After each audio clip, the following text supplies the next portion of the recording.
გამარჯობათ ამ ვიდეოთი მე თქვენ განახებთ თუ როგორ უნდა გამოვიყენოთ დაფა, რომელზეც ძალიან მარტივად და მოსახერხებლად იწერება ყველა მათემატიკური სიმბოლო. ამისათვის სამი სამართო ველში ბრაუზერში ვწერთ hydro.com. გამოდის ესეთი ველი, რომლითაც მარტივად ხდება დარეგისტრირება ამ დაფაზე, შეიძლება როგორც Google-ის ანგარიშით, ასევე Facebook-ითაც დავრეგისტრირდეთ.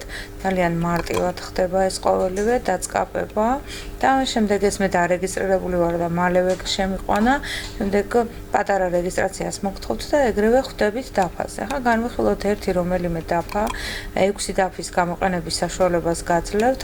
ამ დაფაზე შეიძლება სახელიც კი დაარქვათ ძალიან მარტივად და ესეთი რთული რაღაცეები დავწეროთ. ახლა მიმოვიხილოთ ინსტრუმენტების პანელი. ეს არის საშლელი, რომელთაც მე შეიძლება ესე წავშალო ის რაც დავწერე.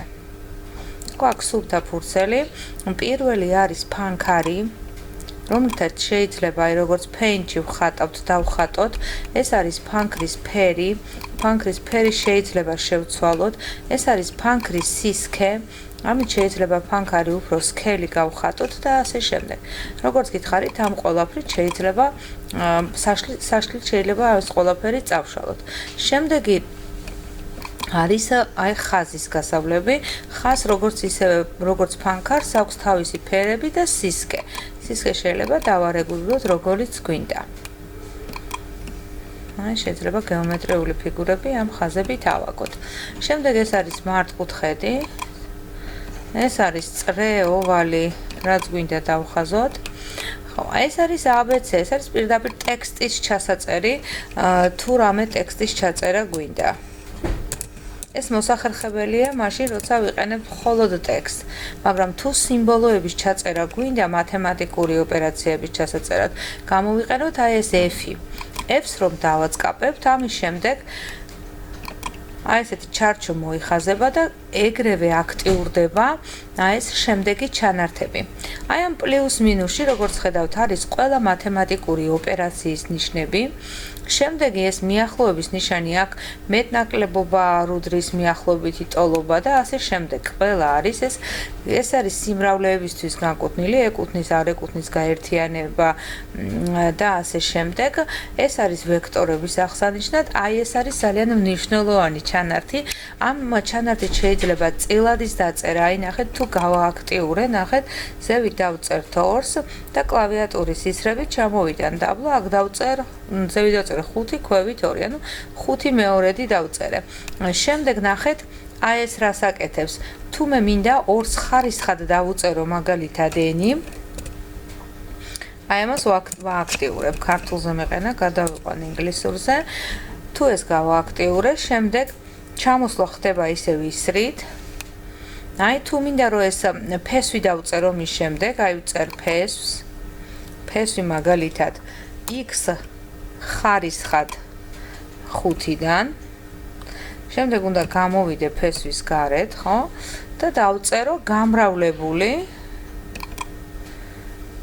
მაგალითად მინდა დავწერო, ნახეთ, ლოგარით ინდექსით 5 25-ისა სიტყვას, რა ვიცი, რაღაცა გვინდა დავწეროთ.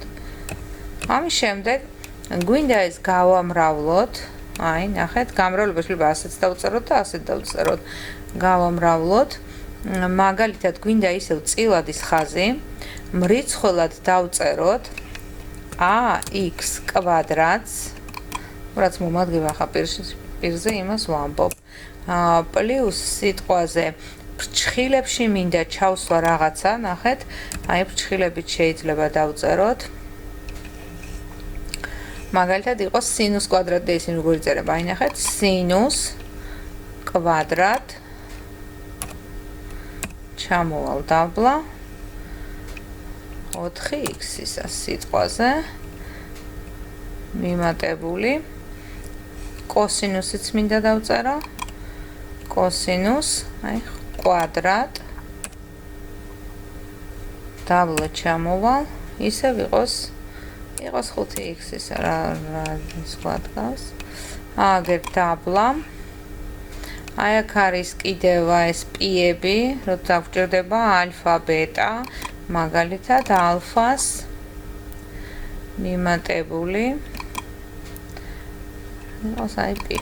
ну რაღაცა დავწერე ხარ არაფერს არ გავს მაგრამ გაჩვენეთ ყველა მათემატიკური სიმბოლოს გამოყენება აი ასე შეიძლება ჩვენ მოსწავლეს ეს ლინკი გავუზიაროთ დაფის ლინკი აი ნახეთ მოგცვა დასაკოპირებელი დავაკოპირებთ ამაზე ნებისმიერ მოსწავლეს იქნება თუ ჩვენს კოლეგას შეიძლება ჩატში ჩავუგდოთ ისინი ძალიან მარტივად რეგისტრირდებიან იდროზე ერთხელ დარეგისტრირდებიან და მეორეჯერ ისევ ხელახლა აკლიკავენ ლინკზე და შემოვლენ შეხვედრაზე.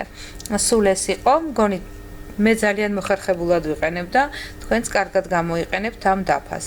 გისურვებთ წარმატებებს.